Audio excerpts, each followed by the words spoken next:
केवल भारत में चर्चा नहीं है, पूरे विश्व के अंदर चर्चा है कि हिंदुस्तान दुनिया का एक बड़ा देश है। G20 की इस समय अध्यक्षता कर रहा है और आज के विश्व में जो जुड़ा हुआ है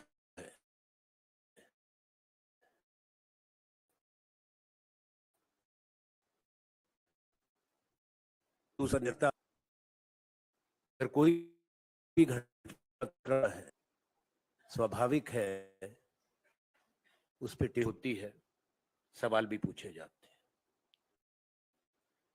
भारत अंदर सीधी दो विचारधाराओं की लड़ाई चल रही है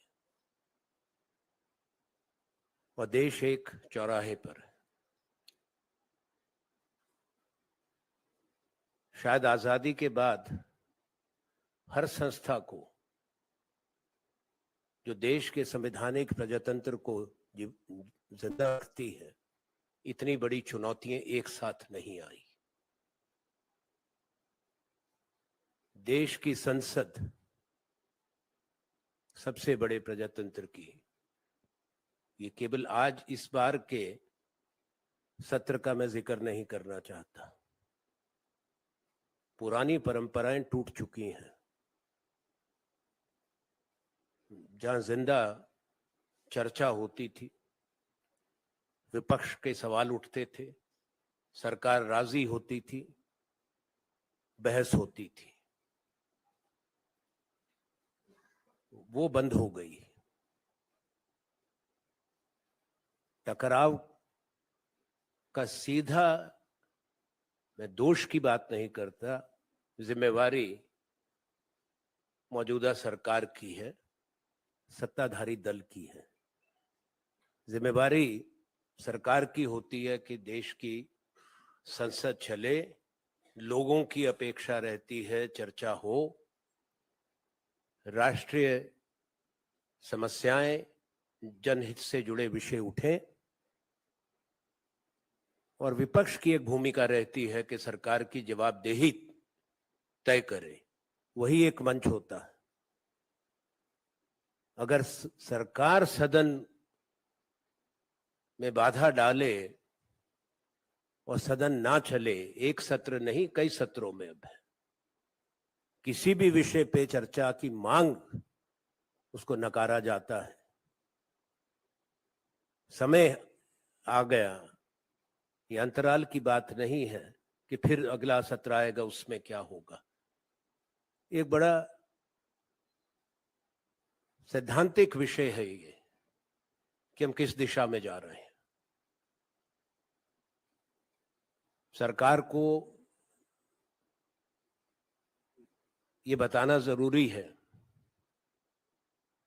कि दुनिया में जहां भी प्रजातंत्र और संसदीय प्रणाली जिंदा रही है, पनपी है, मजबूत हुई है, वहां भव्य इमारतें बनाने से नहीं होती।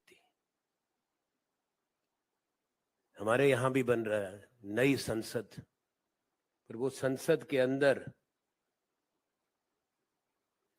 कोई चर्चा होनी चाहिए, कोई शोर होना चाहिए। केवल इमारत से प्रजातंत्र की गरिमा नहीं बढ़ती। क्या लोग सिर्फ इमारत देखना चाहते हैं या संसद में क्या होता है उसको देखना चाहते हैं? मुझे कहने में कोई संकोच नहीं है, जहां हमको इस बात का गर्व है कि दुनिया का सबसे बड़ा प्रजातंत्र बनाया गया आजादी के बाद, पर उस प्रजातंत्र में सही माने में स्वच्छंद रूप से बात कहने की जो जगह थी वो सिमटती जा रही है। दूसरा विषय है जो मैंने बताया आपसे, चिंता का, देश की अर्थव्यवस्था कोई चर्चा नहीं करता। हैरानी है कि प्रचार इतना हो रहा है, आप लोगों की भी कुछ कभी सवाल करते हैं, कभी कोई बात सामने आती है, क्या कभी सोचा है कि देश में बेकारी की क्या हालात है?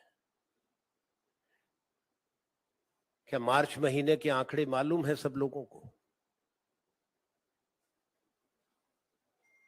देश के अंदर लगभग पूरा साल, पिछला साल और इस साल भी 8% केवल एक आंकड़ा नहीं है, बेरोजगारी का दर है। पर युवा बेरोजगारी 20 और 24 साल की उम्र के बीच के लोगों में, नौजवानों में 42% बेरोजगारी है। ये गंभीर चुनौती है, इस पे कोई चर्चा नहीं होनी चाहिए? क्या सरकार को स्पष्ट नहीं करना चाहिए? ये सीधा सवाल कि क्या कदम उठा रहे हैं? मार्च महीने में सिर्फ कंस्ट्रक्शन इंडस्ट्री के अंदर 95 लाख रोजगार टूटा है। औद्योगिक निर्माण में 72 लाख टूटा है।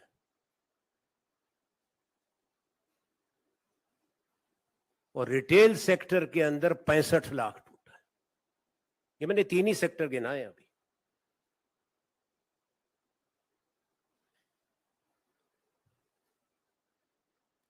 तीसरा विषय जो चर्चित भी है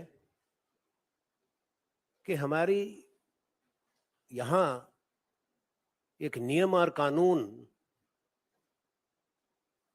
पर देश चलता है। संवैधानिक प्रजातंत्र को एक बड़ी चुनौती है, खास तौर पे जब विपक्ष और विपक्ष के नेता निशाने पर रहते हैं। भारत की न्यायपालिका के लिए, हमारे प्रजातंत्र के लिए और विशेष तौर पे मैं कहूंगा हमारे जुडिशरी के सामने एक बहुत बड़ा इम्तिहान का समय है। व्यक्ति विशेष की बात नहीं है। राहुल गांधी जी का जिस ढंग से जो एक फैसला आया और तेजी से सदन से निष्कासित करना कोई अच्छा संदेश नहीं है।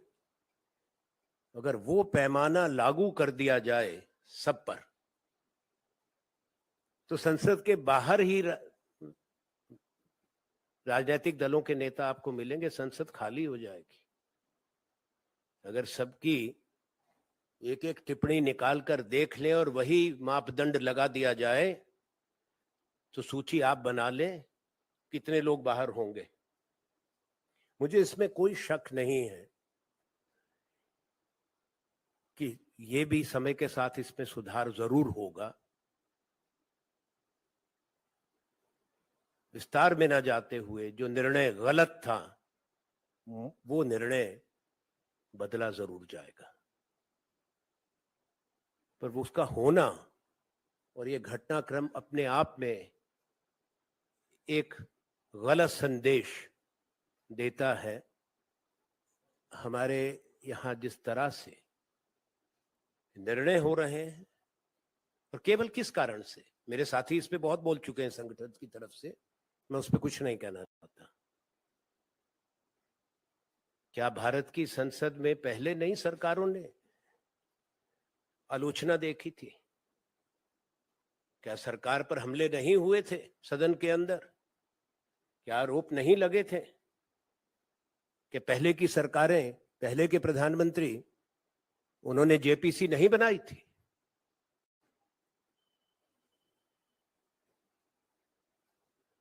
सबसे पहले जेपीसी राजीव गांधी जी के समय में बोफोर्स पे बन गई थी। स्टॉक मार्केट स्कैम हुआ था 1992 में, उस पे जेपीसी बन गई थी। उसके बाद निरंतर जेपीसी बनती गई। पिछली सरकार के समय में भी 2G पर विपक्ष ने जेपीसी मांगी, बनी। वीआईपी हेलीकॉप्टर स्कैम पे जेपीसी मांगी, बनी। सरकार ने खुद बना कर दी। अब 2 जेपीसी बनी थी अभी पिछले 9 बरस में। एक तो जो गलत कानून लाए थे लैंड एक्विजिशन का, और दूसरा डेटा प्रोटेक्शन पर। क्या कारण है कि इतने बड़े विषय को जो सामने आया है, उजागर हुआ है, जो देश की आर्थिक ढांचे से जुड़ा है और उन इंस्टीट्यूशन से जुड़ा है जहां पे हिंदुस्तान के आम लोगों का पैसा है, चाहे वो हमारा लाइफ इंश्योरेंस कॉरपोरेशन है या सबसे बड़ा बैंक भारत का स्टेट बैंक ऑफ इंडिया है। किसी और का पैसा नहीं है उसमें, आप सबका, मेरा पैसा, हमारे बच्चों का पैसा, और उसी पर देश की अर्थव्यवस्था टिकी है।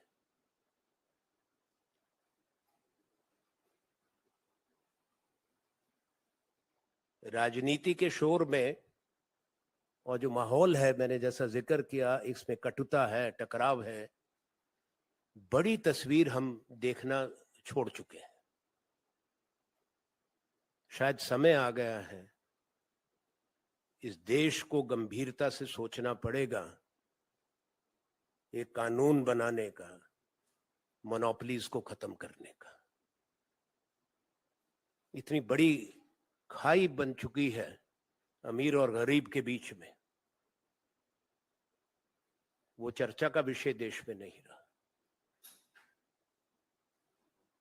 As I have said, there are few important things on which I have shared my concerns. This overall state of affairs in the country, especially a dysfunctional parliamentary democracy, which has been undermined, pulverized, paralyzed by design, not by default. In a democracy, it's the duty of the government, their constitutional duty, to ensure that parliament functions. As the old saying goes, you all know about it, I hope, that the parliament is meant primarily not only for the government bills, but for the opposition, to raise issues and to fix the accountability of the government. That is not taking place. Democracy is shrinking in the largest democracy of the world.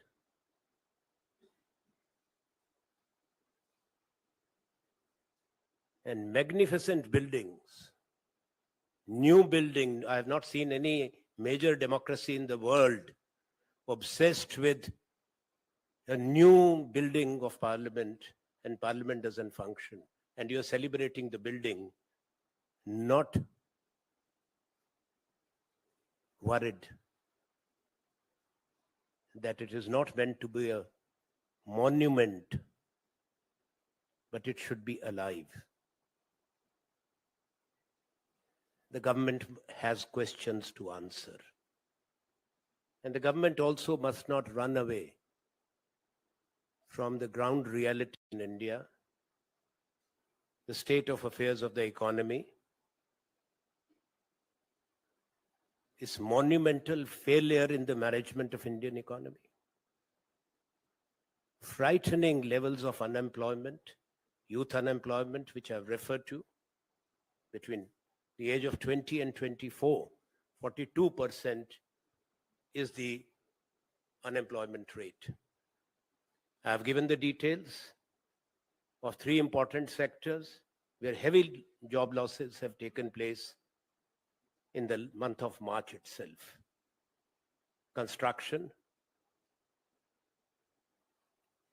industry, manufacturing industry, and the retail sector. If you add up, are we marching forward or backward? That's the question. Surely, if you have to listen to the finance minister or the propaganda machine of the government, everything is fine. There's nothing wrong. It's high time those questions are asked. I've raised some other issues. It's not a question of a routine criticism.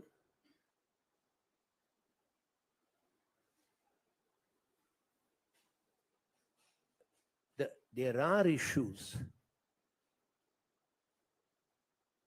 which have found resonance of concern nationally and globally.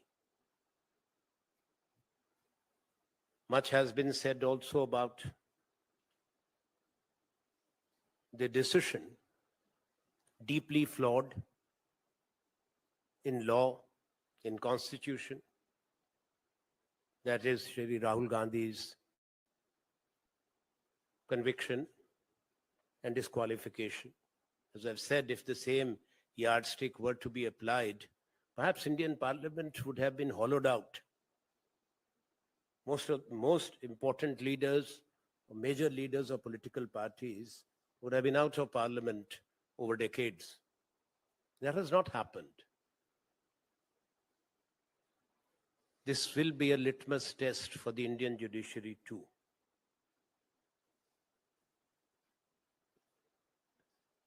I have no doubt what is wrong will be corrected. A flawed decision in law will be reversed. And I say that with my understanding of law and constitution. This is not the forum to argue or to add to what we have said and my colleagues have said recently when we talk to the media across the country. And I have myself spoken in great detail in the press conference in Bengaluru. I know today is a day when media attention, as I was told by Sunil Prabhu, is elsewhere. But if there are any questions which are relevant to the issues that I have spoken about, please do ask me. I don't come every day. If anybody has questions, I will take it quickly, and thank you.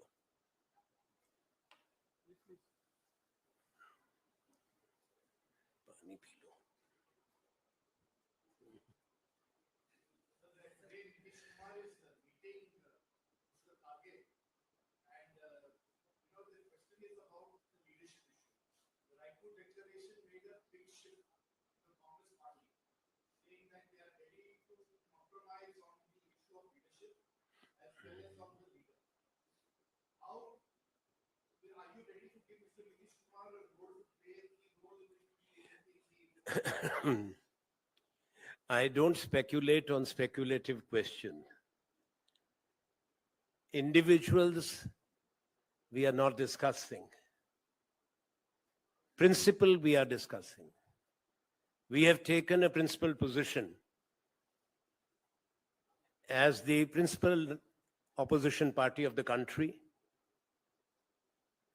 as a party which has a long history of leading the freedom movement and governing India, building this country for decades after the independence, to respond to the challenges of today,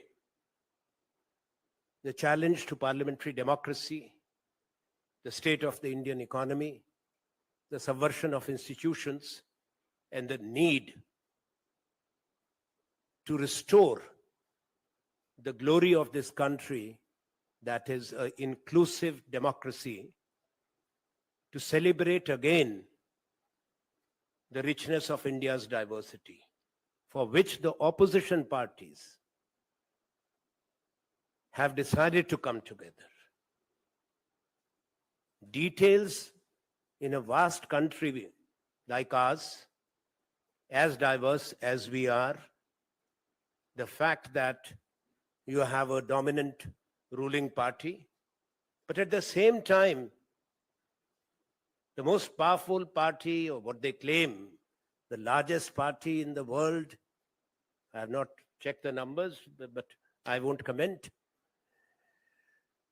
The fact is that the peak of the popularity, they have 37% of national vote, and 63% of India voted against them. There are strong governments in the states, as you know, which are opposed to the ideology of the BJP. I can't go through the long list. We have had elections. We have elections every few months or every year. But I come from a state where we saw the might of the BJP, the resources, the carpet bombing, intense campaign by Prime Minister, Home Minister, Chief Ministers, Cabinet Ministers. It's not the size of the state, it's the importance of the state. It's a heartland state, a border state. Himachal. I had said in Raipur that the Dev Bhumi has sent a message. The BJP can be defeated. Now the opposition realizes, opposition comes together, is coming together. And there is no other option. Change is a must in this country. Change is the need of the people of India. Whatever may be the propaganda, 2023 is not going to be a good year for the BJP. The rest will happen in 2024. After Himachal, yes, they have won few states. Nobody can deny what the facts are. They have won, we have lost. But they are in for a defeat in Karnataka. Definitely. And after that, you will see the three other states, 2 states in, plus Karnataka, but the elections are not together, where they stole the government. People did not vote them into government. Karnataka, Madhya Pradesh, that's what happened. And let the elections come. Congress will be there and working in Rajasthan, in Chhattisgarh, make a comeback. That's what we hope for. But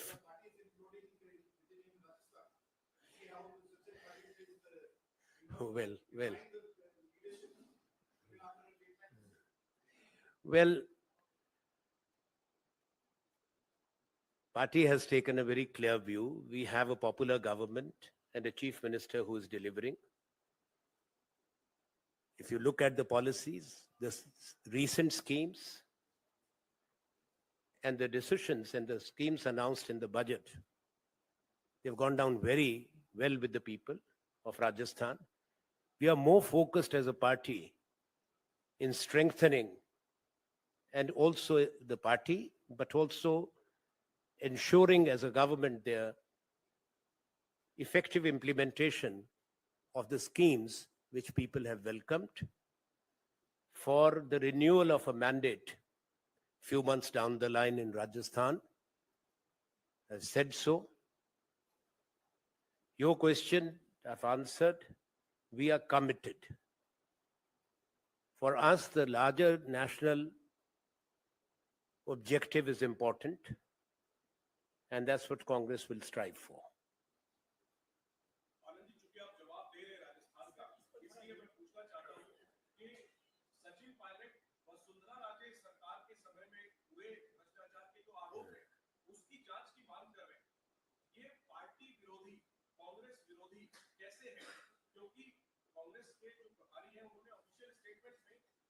देखिए, ये तो मैं प्रभारी नहीं हूं, पर इतना कह सकता हूं पार्टी के प्रभारी ने इस पे अपने विचार व्यक्त कर दिए हैं, जिनको जिम्मेवारी दी गई है अधिकृत।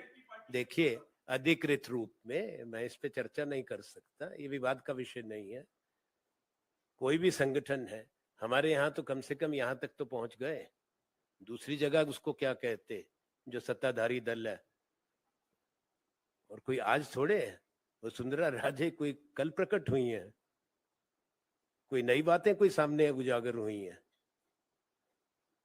तो सरकार का हिस्सा भी रहो लंबे समय तक और अचानक आजकल में कोई, मैंने तो सुना नहीं कोई ऐसे वाकया हुआ, कोई घटनाक्रम हुआ। तो प्रभारी ने अपने विचार दे दिए हैं, पार्टी ने अपनी स्थिति स्पष्ट कर दी।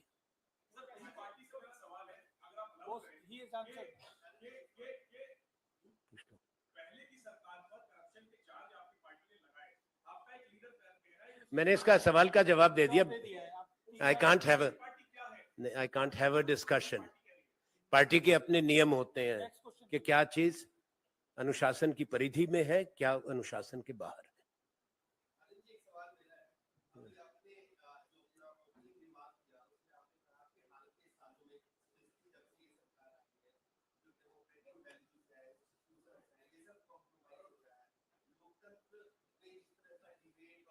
हाँ, हाँ।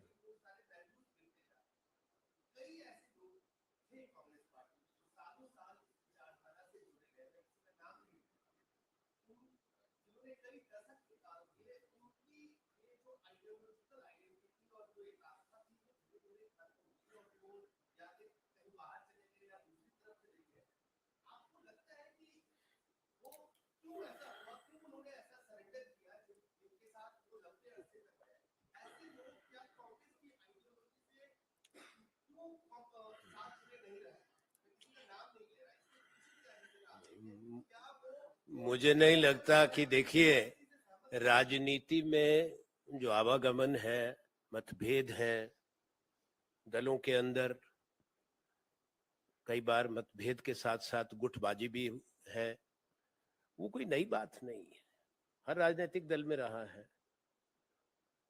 वो कोई पहला वाक्य नहीं है कि लोग राजनीतिक दल छोड़ के जाते हैं या अपना अलग रास्ता चुनते हैं।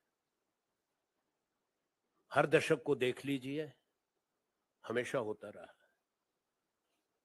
और कोई ऐसा विशेषज्ञ नहीं है जो कि किसी दूसरे का मन पढ़ के उसके कारण बता सके। वो विश्लेषण करना भी संभव नहीं है।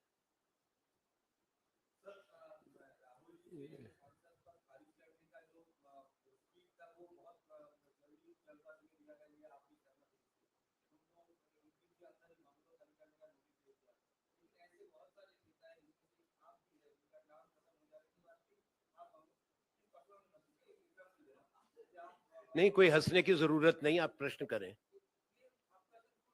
पहले मैं आपके प्रश्न के, मैं समझ गया, आपकी मंशा भी समझ गया। ये राहुल जी पे कम है, आराम से बैठिए, है, मुस्कुराइए। सबसे बड़ी बात है, राहुल जी का जल्दबाजी की सिर्फ बात नहीं है। आप एक पत्रकार हैं, आपको समझना चाहिए। मैंने उस पे कानून और संविधान से जुड़ा सवाल उठाया है। कोई अधिकार नहीं है भारत के संविधान ने दिया किसी को, ना लोकसभा के अध्यक्ष, ना लोकसभा के सचिवालय को, सेक्रेटरी जनरल को, एक चुने हुए सांसद को निष्कासित करने का। आर्टिकल 102 एंड 103, 102 और 103 भारत का संविधान का जरा पढ़ लें। वो केवल भारत के राष्ट्रपति को अधिकार था। इसीलिए मैंने कहा एक गलत निर्णय है जिसको चुनौती है। दूसरा आपका प्रश्न है कि बंगला खाली करने का, वो नियम है, वो नोटिस जाता है हर किसी को 30 दिन का नियम रहता है, पर उसके साथ ही नियम भी है, क्योंकि सरकारी बंगले नहीं है। एक आपको अंतर समझना पड़ेगा कि कौन से बंगले या मकान भारत की संसद के हैं, लोकसभा पूल के हैं या राज्यसभा पूल के हैं, और कौन से ऐसे मकान हैं जो सेंट्रल पूल के हैं, भारत की सरकार के हैं। संसद के अपने नियम होते हैं। ऑथराइज्ड और अनऑथराइज्ड ऑक्यूपेंसी होती है, और किसी सांसद की टर्म खत्म होने के बाद भी दर्जनों उदाहरण आपको मिलेंगे दशकों के, जब कारण भी उल्लेखित होते हैं, जो अधिकृत ऑथराइज्ड ऑक्यूपेशन दी जाती है उसके नियम है, क्योंकि आपने सवाल किया है। The house in which I presently there is an authorized occupancy by the parliament, by the Rajya Sabha. I have not even for a day or a second been in any unauthorized stay. Number two, after my term, as per the rules of the parliament, I stay only for a limited period of extension on market rent, which is notified. So do your homework before you ask me such questions. Whatever is there is in public domain. It's not that anybody has done any largesse. I have not made those rules. I have not fixed those market rates. Go by the parliament bulletin, gazetted, notified. If you find fault with that, I can't help you.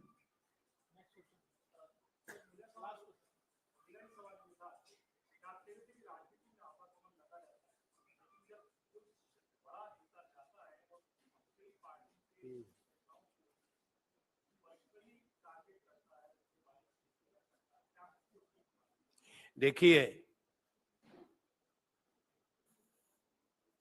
राजनीति में हर व्यक्ति का एक अपना दृष्टिकोण होता है, हर व्यक्ति की एक अपनी आजादी रहती है कोई टिप्पणी करने का, अपना मन बनाने का, अपना निर्णय करने का।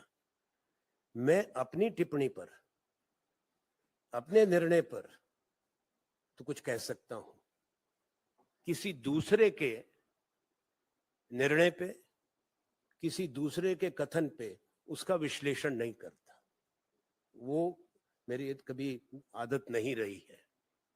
पर एक चीज जरूर है, राजनीति में स्वाभाविक है कि मतभेद होंगे, दलों के बीच में भी, विचारधाराओं के बीच में भी, और दलों के अंदर भी मतभेद रह जाते हैं, दृष्टिकोण अलग अलग होता है।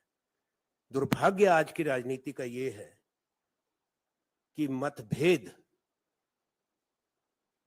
जो स्वीकार्य है वो मनभेद में बदल गए हैं। ये दुर्भाग्य। धन्यवाद। Thank you very much.